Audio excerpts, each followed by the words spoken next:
Voltamos agora e vamos falar sobre demissão sem justa causa. Ou seja, o empregador não quer mais o serviço do empregado e resolve demitir o funcionário. Então, eu não quero mais que ele faça parte do quadro, eu pego e demito e ponto. Que pode ser demissão por trabalhado ou indenizado, ambas as partes, enfim. Eu não quero mais contrato com este funcionário. Na extinção do contrato de trabalho, o empregador deverá proceder à anotação na carteira de trabalho e previdência. Então, ou seja, vai ter que dizer lá que houve extinção do contrato e vai anotar a data do seu término, né? Data da demissão. O instrumento de rescisão ou recibo de quitação deve ser especificada a natureza de cada parcela paga ou paga ao empregado e discriminado o seu valor. Então, ou seja, na rescisão tem que ter o que está sendo pago para aquele empregado. Salário proporcional aos dias trabalhados, 13º, férias, enfim, tem que estar tudo lá especificado na própria rescisão. Comissões, horas extras, toda essa parte de pagamentos tem que estar especificada na própria rescisão de contrato. O pagamento em dinheiro, depósito bancário ou cheque, visado conforme acordem as partes. Então o pagamento pode ser em dinheiro, em depósito, enfim, conforme acordem entre as partes. E também que seja de acordo com o que diz a própria lei. O pagamento dos valores constantes do instrumento de rescisão ou recibo de quitação deverão ser efetuados até 10 dias. Aqui nós já vimos na aula com relação ao aviso prévio e com relação ao pagamento, tanto o indenizado quanto o trabalhado, ele tem que ser pago em 10 dias. Então aqui nós já vimos na aula de aviso prévio que até 10 dias, espero que vocês tenham entendido. A inobservância do prazo de pagamento de 10 dias, ou seja, não pago dentro dos 10 dias, após os 10 dias, a partir do término do contrato, sujeitará o infrator o pagamento da multa a favor do empregado, em valor equivalente ao salário. Ou seja, o funcionário ele tem que receber sua rescisão até 10 dias. No 11º dia, o empregador não pagou. Logo, ele vai pagar uma multa a favor do empregado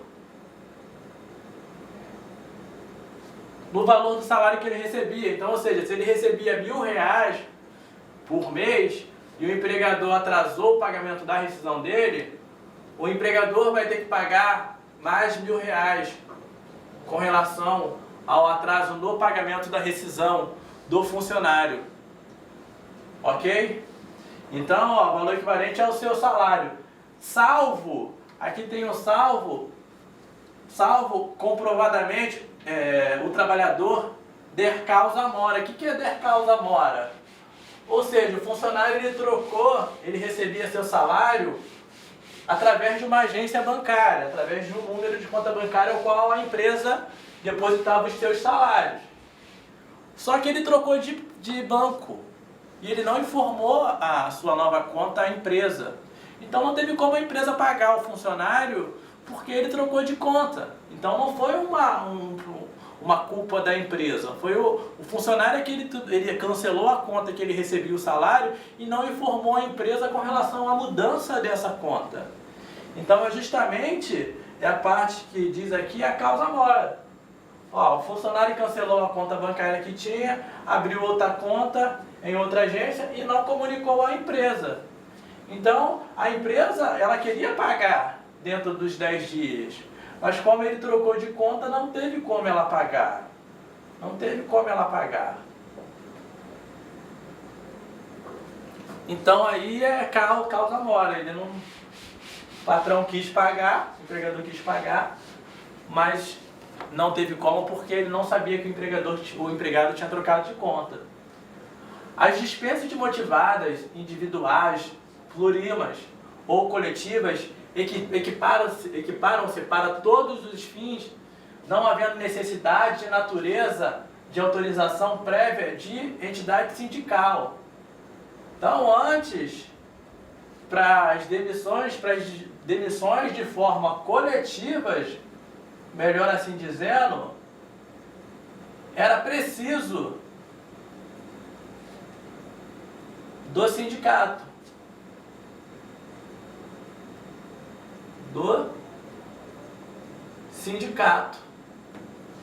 Hoje não há mais essa necessidade de autorização prévia sindical. A indenização devida pela rescisão de contrato por prazo indeterminado será de 1 mês de remuneração. Então aqui é 1 mês, 30 dias. Nada a comentar. Se o salário for pago por dia, o cálculo da indenização terá por base 30 dias. Então, 1 mês de remuneração, 30 dias. Se pago por hora, a indenização apura-se na base de 220 horas por mês, que é o normal, que também pode ser também de 180, enfim. De outras, vai ter que ir lá aquelas variações de horas que na aula que eu dei. Vai depender também das variações de horas. Mas a lei diz isso aqui, que é 220 horas se for pago por mês. Mas tem que ver também a convenção e o acordo coletivo.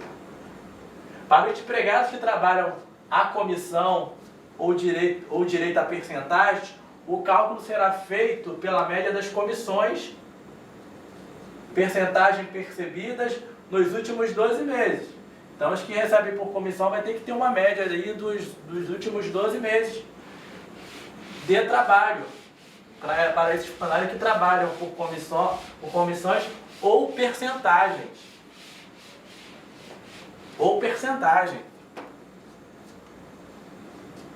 Direitos do funcionário demitido sem justa causa. Saldo de salário, aviso prévio, 13º salário proporcional, férias vencidas acrescidas sobre elas, demitidos com mais de um ano, ou seja, para quem tem mais de um ano, pagar as férias vencidas. Férias proporcionais acrescidas de 1/3, caso tenha direito, como nós já vimos com relação a médias, né? Banco de horas, horas extras.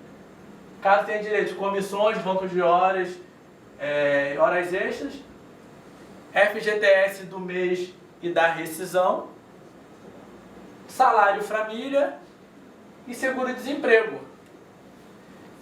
Esses são os direitos que o trabalhador ele tem direito garantido por lei.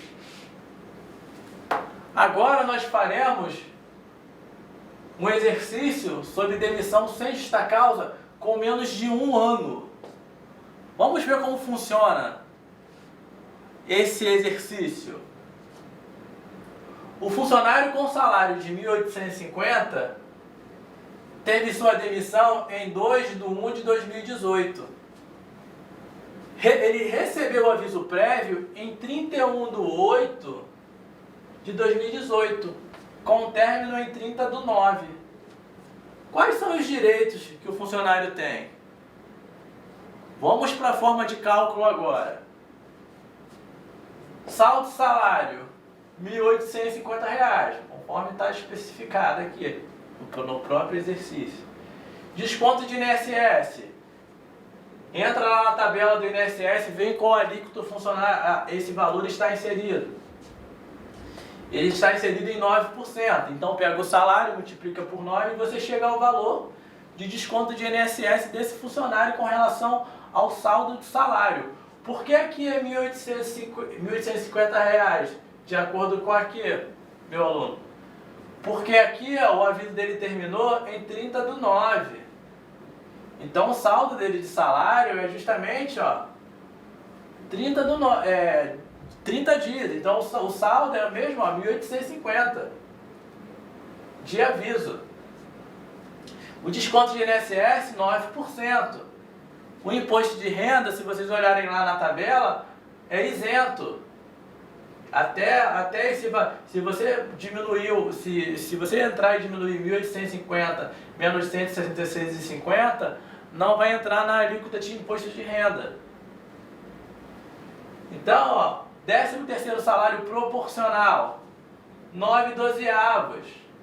Porque ele entrou, ó, 2/1 e trabalhou ó, até dia 30/9. E lembra que eu falei para vocês que não tem a projeção, porque ele tem menos de 1 ano, ele trabalhou ó, 9 meses. Então ele não entra aqui para a projeção do aviso prévio. Não entra para a projeção do aviso prévio. Então o cálculo é 1.850, divide por 12 e multiplica por 9 meses, chegando a um total de R$ 1.387,50. Desconto do INSS, entra lá na tabela, vê em qual alíquota se encontra esse valor. Chegamos a 8%, então multiplicado dá R$ 111,00. Férias proporcionais, 9/12. Ele trabalhou até o dia 30. Então ele tem direito aí mais a 9/12 de férias. Então você pega o salário, divide por 12 e multiplica por 9 meses. 9 vezes. Chegando ao valor de R$ 1.387,50. Ah, e o terço das férias? R$ 1.387,50 dividido por 3, um terço. Chegando ao valor de R$ 462,50. Como eu já falei nos outros exercícios, não há incidência de INSS, de FGTS, nem de imposto de renda sobre as férias proporcionais e vencidas. E o FGTS desse funcionário? Como ele trabalhou 9 meses, e se vocês repararem aqui, ele trabalhou até o dia 30/9, eu não precisei dividir por dia nenhum, porque ele trabalhou 30 dias dentro do mês 9. Então, como é que eu acho o FGTS dele total e calculo a multa dos 40%? Eu pego de janeiro a setembro que ele trabalhou, eu pego o salário e multiplico por 9 e multiplico por 8%. Que eu chego o valor de FGTS recolhido na conta dele desses meses de R$ 1.332.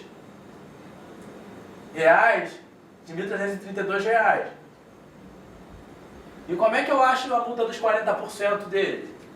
Eu pego esses R$ 1.332 e multiplico por 40, chegando ao valor de R$ 532,80. Então, para o funcionário saber quanto é que ele vai receber de FGTS, nada mais é que eu some esse valor aqui, mais esse valor aqui, e que chega ao valor de R$ 1.864,80, que é o valor que ele vai ter de FGTS. Claro que o FGTS recolhido mensalmente tem lá uma porcentagem, uma alíquota que todo mês lá, às vezes eu não me recordo com a alíquota, mas tem uma alíquota lá, vamos dizer, de 3%, que é aquele dinheiro que fica lá, que o próprio governo aplica. Vamos supor que tem um rendimento de 3%. Então esse valor pode dar um pouquinho maior, porque todo mês o recolhimento da FGTS lá na conta do funcionário, ele gera uma porcentagem, um lucro aqui para o funcionário. É como se ele ficasse, o governo pegasse e aplicasse e desse uns juros para o funcionário, entendeu? Então pode ser que esse valor aqui seja um pouco maior, justamente por causa dessa porcentagem. Bem, espero que vocês tenham entendido o exercício. Qualquer dúvida, deixa um comentário e até a próxima aula, ok? Olá, meus alunos, falaremos agora sobre cálculo de demissão sem justa causa com mais de 1 ano. Só deixando um adendo. No exercício anterior, onde lê-se saldo de salário, aviso prévio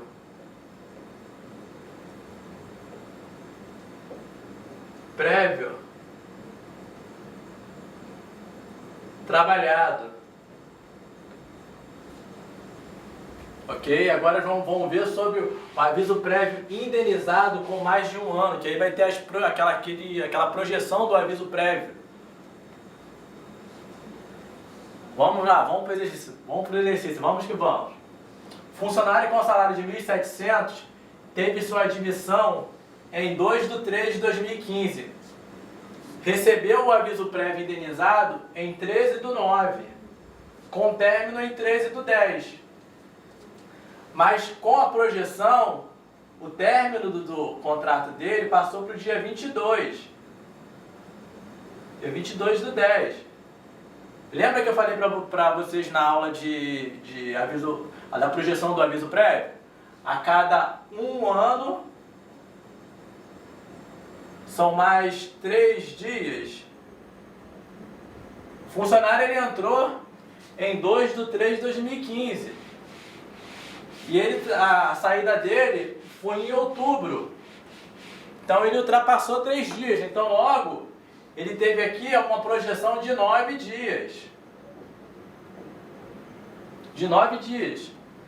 Mais a projeção. Por isso que o término dele do contrato era 13/9, mas com a projeção foi para 22/10.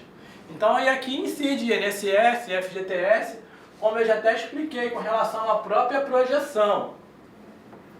O saldo de salário, o aviso dele foi dia 13/9, então dia 13/9 ele trabalhou 13 dias, então tem um saldo de salário. Eu pego o salário, divido por 30 e multiplico por 13, chegando ao valor de 736,67. Ah, professor, e o desconto do INSS? Tem que ver lá na tabela, de acordo com a tabela 8%.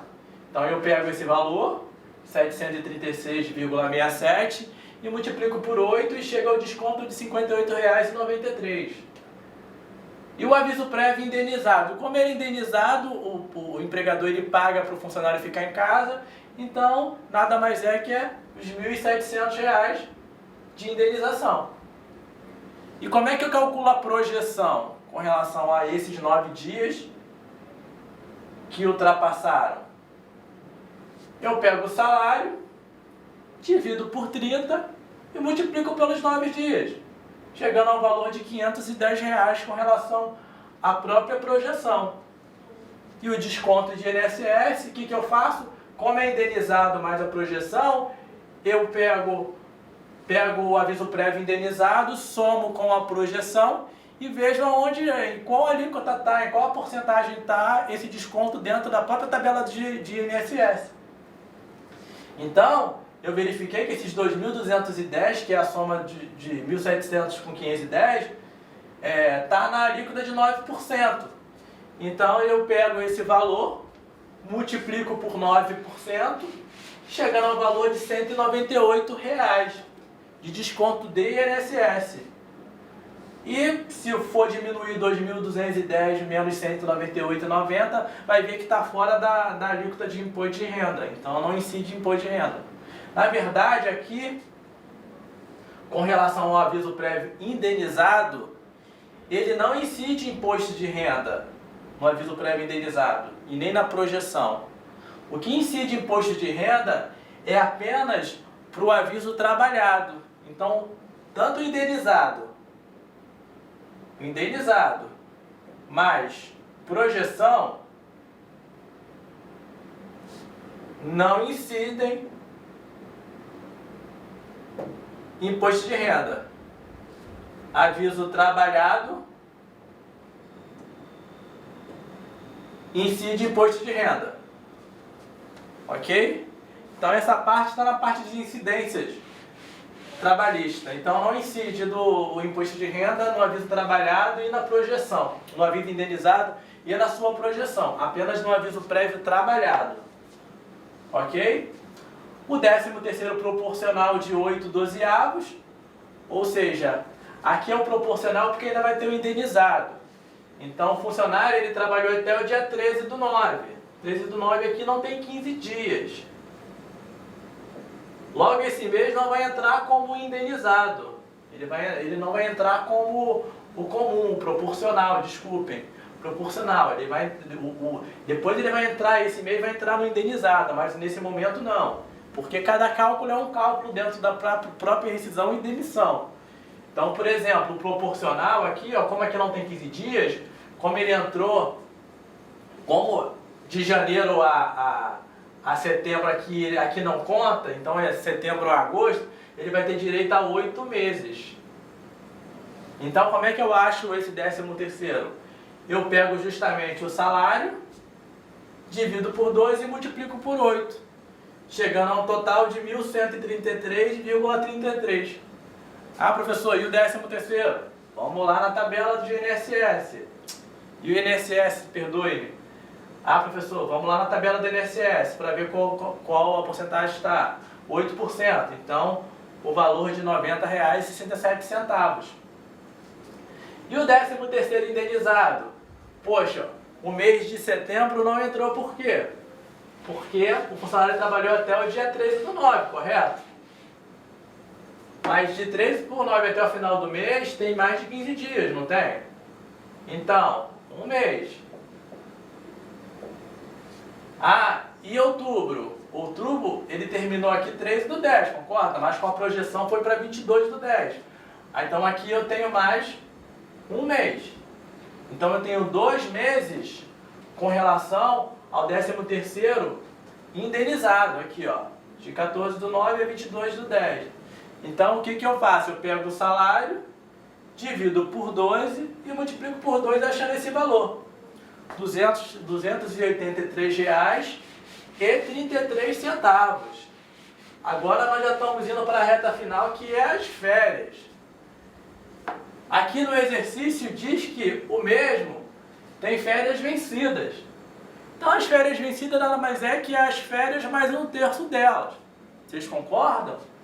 Então, por exemplo, o salário dele é 1.700, eu já tenho lá salário 1.700, pego 1/3 de 1.700, chega a 566,67, R$ 566,67. Ah, professor, e minhas férias proporcionais? Pô, ele entrou em 2/3/2015. Pô, quando é que eu vou começar uma nova contagem? Dia 2/3/2017. Então, ao dia 1, eu vou ter quantos meses? Eu vou ter 6 dozeavos de férias. Então, contado de março até dia 6, que aqui começa uma nova contagem. Então, como é que eu faço esse cálculo? Da proporcional, porque depois eu ainda vou para a indenizada.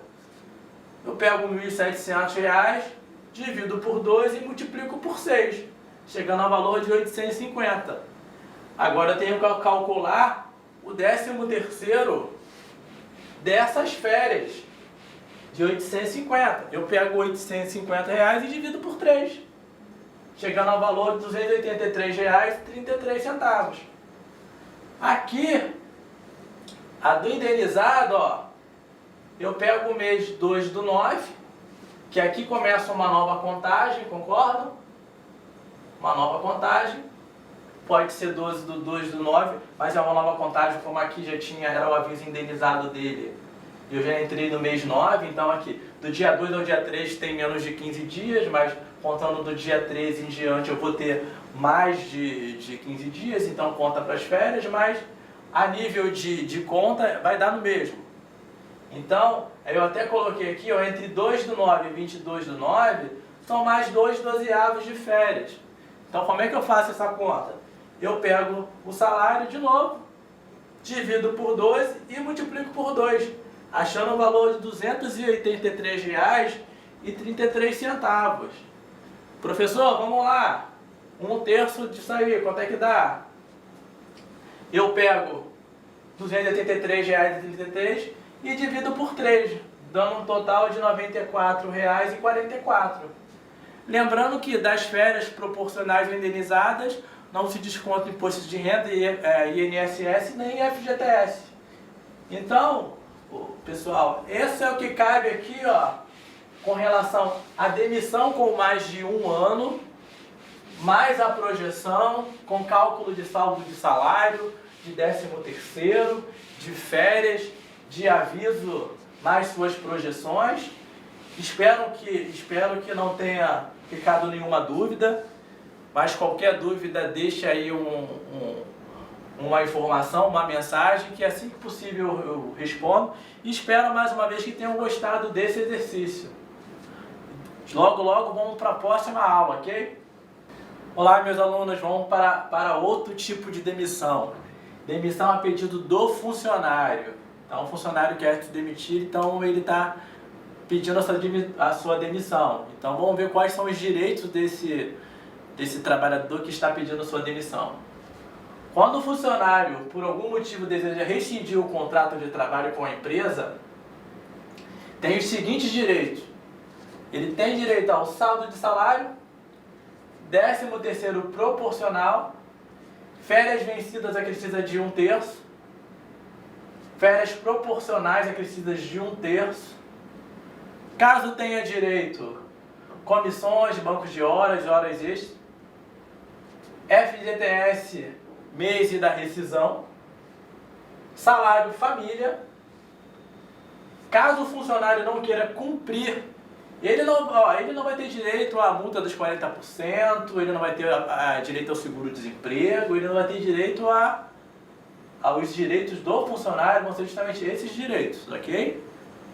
Caso o funcionário não queira cumprir o aviso prévio, a empresa poderá descontar o aviso em sua rescisão. Isso aqui nós já vimos em aulas anteriores. E caso ele queira pedir demissão, ele não ter mais contrato com a empresa pode descontar, né, do salário dele esse aviso, ou seja, descontar os dias que lhe caberiam, né, que ele tinha que ficar na empresa. A não ser que o funcionário... Aí tem um adendo também. A não ser que o funcionário já tenha arrumado outro trabalho, ou seja, ele arranjou um outro trabalho e ele quer sair da empresa. Então ele não precisa cumprir esse aviso. Mas desde aqui vamos ver o que está escrito. Leve uma carta da atual empresa dizendo que o mesmo faz parte do quadro funcional desta. Então, ou seja, o empregador ele pode descontar o aviso do empregado se o empregado pedir demissão.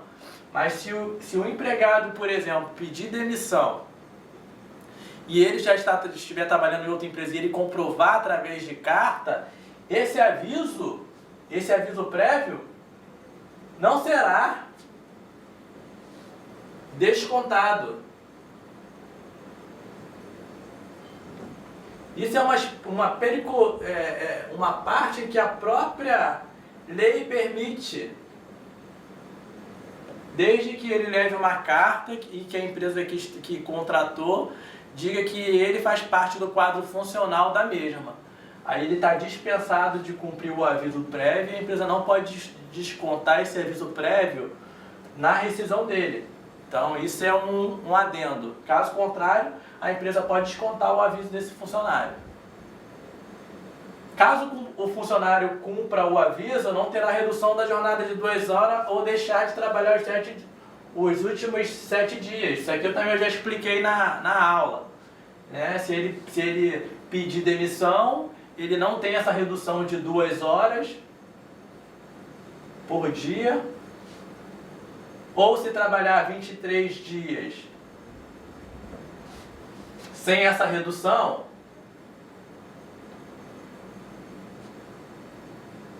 não trabalhar os últimos 7 dias. Então, tem essa parte. Se o funcionário pedir demissão, ele pedindo demissão, ele não pode ter essa redução de 2 dias ou dos 7 dias, dos 7 dias sem trabalhar no final, porque ele pediu demissão. Se a empresa mandasse ele embora, ele teria direito a esse ponto. Olá, meus alunos, voltando para mais uma aula, e agora falaremos sobre demissão por justa causa. Vamos ver o que diz aí a própria lei e os parágrafos. Constitui justa causa para a rescisão do contrato de trabalho pelo empregador. Vamos lá, o que constitui? Ato de improbidade. Ou seja, o funcionário ele está lá, ele está se apropriando de coisas que não são dele, que é da empresa e que não são dele. Por exemplo, materiais. A pessoa está lá trabalhando com equipamentos ele pega e ele furta esse equipamento. Então é um ato de probidade, está pegando uma coisa que não é dele e está levando para a casa dele. Então justifica a justa causa nesse ponto. Incontinência de conduta ou mau procedimento. Então, ou seja, aquelas pessoas que fazem assédio sexual dentro do trabalho, envio de conteúdo pornográfico, exposição de partes íntimas. Então, esses também estão passíveis à justa causa pelo empregador. Negociação habitual por conta própria ou alheia sem permissão do empregador. Então, ou seja, o trabalhador ele faz uma negociação lá com o fornecedor e ele está tirando proveito disso, o próprio funcionário, ele está ganhando com isso. Então, ele está fazendo uma negociação sem a permissão do próprio empregador. Então, isso também é passível de justa causa. E quando constituir-se ato de concorrência à empresa para o qual trabalha o empregado, ou for prejudicial ao serviço. Então, é por conta própria ou se é prejudicial à empresa, é cabível também de justa causa. Decide do desempenho das respectivas funções, ou seja, o funcionário está lá, conduta do empregado em desempenhar funções, ou seja, ele é negligente com o trabalho, ele está com má vontade, ele não tem vontade nenhuma de trabalhar, ele está lá sem vontade nenhuma, ele faz de qualquer jeito, faz com desleixo, displicência, ou mesmo desatenção ou indiferença, então ele está nem aí para o trabalho, ele está lá por estar. Enfim, violação de segredo da empresa, poxa, está violando um segredo que não pode e às vezes viola para o próprio concorrente. Então, ou seja, isso não pode, isso depende da justa causa. Imagina um concorrente saber como funciona ou como é feito o seu material, uma coisa que não pode ser divulgada. Então, isso aqui também dá justa causa. Abandono do emprego. Aí tá, considera-se abandono quando o funcionário falta 30 dias sem aviso ao empregador ou justificativo. Então, o empregado que ele abandonou o trabalho, assim como o próprio diz o parágrafo, faltou mais de 30 dias sem aviso ou sem justificativa, é passível também de justa causa pelo empregador, porque o empregador ele quer que o funcionário dele trabalhe, mas ele está lá, faltou, não justificou, não deu nenhuma justificativa ao empregador, o empregador pode dar uma justa causa para ele. Então é passível de justa causa também. Ato lesivo da honra ou da boa fama praticado no serviço contra qualquer pessoa ou ofensas físicas, nas mesmas condições, ofensas físicas, ofender a pessoa, nas mesmas condições, salvo em caso de legítima defesa própria ou de outro. Então, se for legítima defesa, a lei diz que pode. Então, mas é passível de demissão também essa parte. Ato lesivo da honra ou da boa fama, ofensas físicas praticadas contra empregador e superiores, salvo em caso de legítima defesa. Então, o ato lesivo da honra ou da boa fama ou ofensas físicas praticadas contra o empregador e superiores é também passível de justa causa. Então, não adianta chegar lá o empregado xingar ou fazer qualquer tipo de formas obscenas contra o empregador, que isso pode ser gerado uma demissão por justa causa. Então, muito cuidado com o que fala ou como trata o próprio empregador. Quais são os direitos do funcionário com relação quando é demitido por justa causa? Saldo de salário, férias vencidas, acrescidas de 1/3, não tem direito a férias proporcionais, então ele perde o direito às férias proporcionais. FGTS do mês e da rescisão, não tem nada de multa dos 40% nem nada, até porque ele foi demitido por justa causa. E salário família, caso ele tenha direito. Então essa é a forma de demissão por justa causa. Esses são os parágrafos, e tem mais alguns dentro da própria CLT que, caso o funcionário haja de acordo, fazendo esses atos ou não haja de acordo com o contrato, é passível sim de justa causa por parte do empregador. Então, bem, essa parte foi o que nos convém com relação à demissão por justa causa, não tem muito o que se falar. até porque é saldo de salário, mais férias vencidas em 1/3, a proporcional o funcionário não tem direito ao FGTS do mês e da rescisão, e o salário família. Não tem muita coisa a se falar com relação à parte de justa causa. Espero que tenham gostado. Qualquer dúvida, deixe um comentário e fique à vontade aí para perguntar e vou estar à disposição para responder. A próxima aula eu vou explicar outro tipo de demissão, que é demissão indireta, e espero que vocês gostem também. Ok? Até a próxima!